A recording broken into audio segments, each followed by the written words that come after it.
Hello everyone, my name is Panchul Bansal and I have secured 715 out of 720, which is the All India top score in ReNeat UG 2026, and I have secured AIR 2. So everybody has been asking me that how did I achieve this?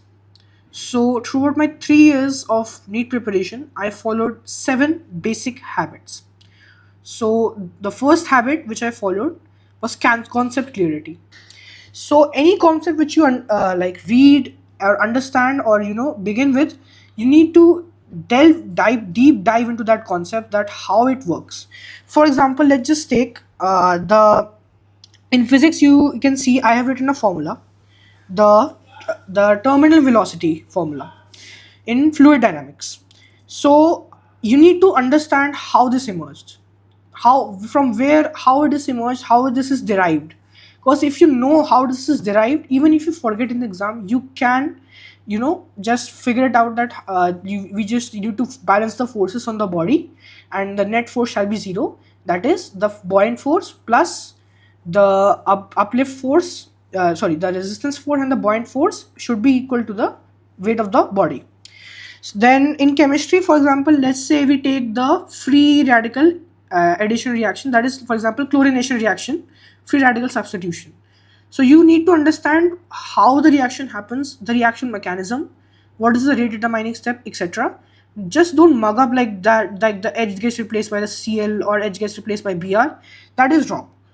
And for bio, just first understand, like for physiology, what is happening, like in respiration, how and what is happening in the gaseous exchange and how the breathing is occurring, and then understand and just read and just memorize the NCERT wording, like how the NCERT words it.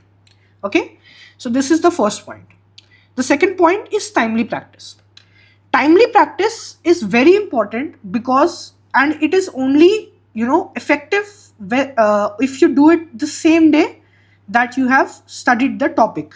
So one thing is very important, that you should, the same day that you have learned the topic, you should do the questions immediately.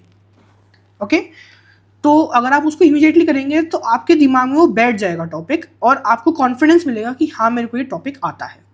ठीक है, and ये rule बना लीजिए अपना, हर lecture हर topic के बाद ये करना ही करना है.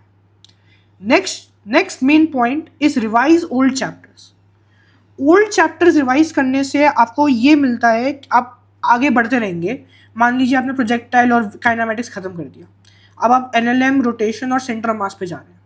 तो ऐसा नहीं है कि आपको काइनेमेटिक्स पूरा छोड़ देना और यूनिट डायमेंशंस पूरा छोड़ देना चैप्टर को, ऐसा नहीं है. हर दिन उनके भी 20-30 क्वेश्चन करिए ताकि आपके दिमाग से वो कॉन्सेप्ट स्लिप ना हो. मेन नीट का मोटिव यही है, उसका वास्ट सिलेबस इसलिए है कि आपकी वो मेमोराइजिंग एबिलिटी, आपकी मेमोरी चेक कर रहे हैं वो लोग, आपकी रिटेंशन कैपेसिटी वो चेक कर रहे हैं. तो इसमें मेन हमारा ये होता है कि हम अपनी कवरेज वास्ट रखें, हम कोई सब टॉपिक्स भूलें ना. ओके, सो और ऊपर से हमें ये भी देखना है कि जो नीट का एग्जाम है उसमें आपके चैप्टर वाइज क्वेश्चन नहीं आते.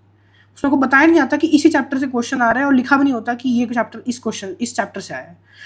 तो हमें रैंडम क्वेश्चंस करने की भी आदत डालनी होगी कि कहीं से भी आ सकता है क्वेश्चन, और हमें अपने जो रिकॉल की एबिलिटी है कि मैं कोई भी क्वेश्चन मेरे सामने है मैं इंस्टेंटली रिकॉल कर पाऊँ कि ये इस चैप्टर से है, ये लिखा हुआ था. तो वो हमें अपनी एबिलिटी डेवलप करनी है. ठीक है, और उसी के लिए हम करते हैं question paper practice. Question paper practice में यही होता है, 2-3 चैप्टर्स देंगे आपको इनिशियली, फिर आपका 7-8 चैप्टर आएगा, फिर 11th सिलेबस, फिर 12th, एंड देन कंबाइंड सब कुछ मिला के 11-12 दोनों. तो इससे आपकी रिकॉल एबिलिटी और रिटेंशन एबिलिटी दोनों चेक होती है. ठीक है, और कुछ बच्चे क्या करते हैं, सिर्फ चैप्टर वाइज जो प्रीवियस ईयर क्वेश्चन होते हैं वो करके चले जाते हैं. तो उससे आपकी रिटेंशन की एबिलिटी और रिकॉल की एबिलिटी उतनी डेवलप नहीं होती जितनी एक पेपर से होती है. तो पेपर देना बहुत बहुत ज़रूरी है. ये आपका स्पीड, स्टैमिना और कॉन्फिडेंस तीनों चीज़ें बिल्ड करेगा. तो पेपर देना इज़ वेरी इंपॉर्टेंट, पर आपका काम पेपर देते ही ख़त्म नहीं हो जाता. नेक्स्ट थिंग जो इससे भी ज़्यादा इंपॉर्टेंट है वो है आपकी टेस्ट एनालिसिस. तो बस बच्चे घर आते हैं पेपर दे के, बोलते हैं यार पेपर दे के आए हैं, थक गए, छुट्टी, बाद में देखेंगे, पेपर चेक करेंगे बाद में, छोड़ो आंसर की आ गई होगी, बाद में कर लेंगे रात को 2-3 घंटे बाद. नहीं, बिल्कुल भी नहीं. जैसे ही पेपर आता है, जैसे ही आंसर की बाहर आती है, चेक करो हर एक क्वेश्चन, क्यों गलत हुआ, कैसे गलत हुआ। मैं अपने लिए 4 क्वेश्चन पूछता था, क्या मेरी कॉन्सेप्चुअल एरर है, क्या मेरा एक सिली मिस्टेक हुई है, क्या मैं रश करा क्वेश्चन को, कैलकुलेशन एरर हो गई, या फिर मैं कुछ भूल ही गया। जैसे बायो में हम कभी कभी भूल जाते हैं कि जैसे किडनी कहाँ लोकेटेड है, कोई बंदा बोल सकता है T11 से L2 जबकि T12 से L3 होती है, तो हल्का सा डाउट होता है कि हम भूल गए। तो ये मैं 4 क्वेश्चन हमसे पूछता था कि मेरी कैसी गलतियां होती थी। ठीक है, ये याद रखो कि तुम्हारे मार्क्स तुम्हें पेपर देने से इम्प्रूव नहीं होते, ठीक है ना, वो इम्प्रूव होते हैं कि तुम एनालाइज कैसे करते हो उन पेपरों को। अगर तुमने अच्छे से एनालाइज करा है पेपर को कि मेरी कैसी गलतियां हो रही है और उन गलतियों को इम्प्रूव करने पे तुम ध्यान देते हो, तो तुम्हारा स्कोर अपने आप ऊपर जाएगा। ठीक है, and the second last thing, अपने दिमाग को बहुत ठंडा रखिए, अपने दिमाग को ठंडा रखिए, काम रखिए, कूल रखिए पेपर के दौरान, कोई भी पेपर के दौरान। क्योंकि कुछ दिन होंगे आपके 710 नंबर आ रहे हैं, आपके 715 नंबर आ रहे हैं, और कुछ दिन ऐसे भी होंगे कि आपके 650 भी नहीं आ रहे, 640 भी नहीं आ रहे। तो जिस दिन वो 640 नंबर आ रहे हैं आपके, उस दिन आपको दुखी नहीं होना। आपको उस दिन ऐसा समझना है कि चलो मेरा अब हो गया, ये गंदा स्कोर आया, मेरे को इस पेपर से बहुत सारी चीज़ें सीखने को मिल रही हैं। अच्छा हुआ मेरा ये पेपर एक्चुअल नहीं हुआ, मेरे को इससे सीखने को मिल रहा है बहुत सारी चीज़ें कि मेरी ऐसी ऐसी गलतियाँ हुई, ये मेरे टॉपिक्स वीक हैं।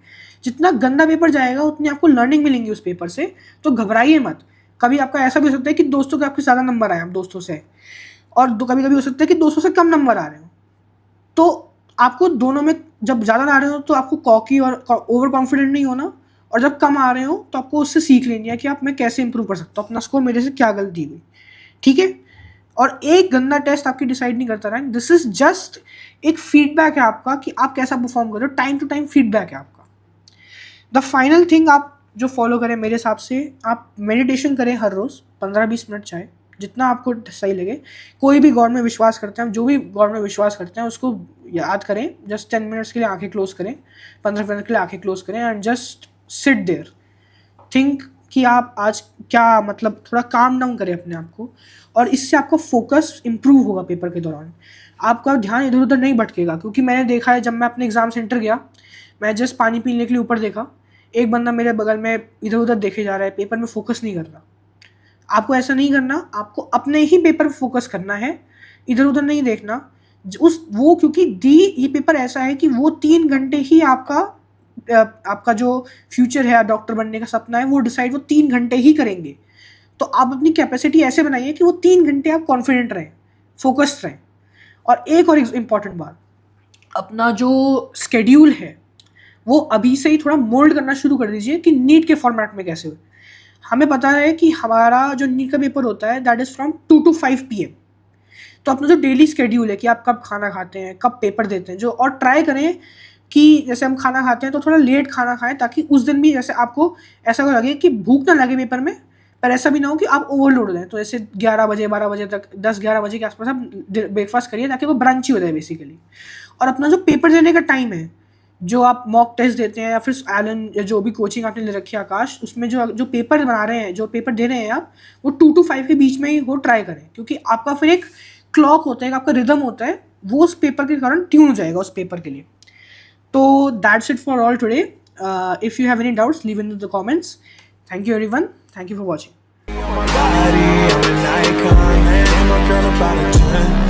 I should fuck her in the best.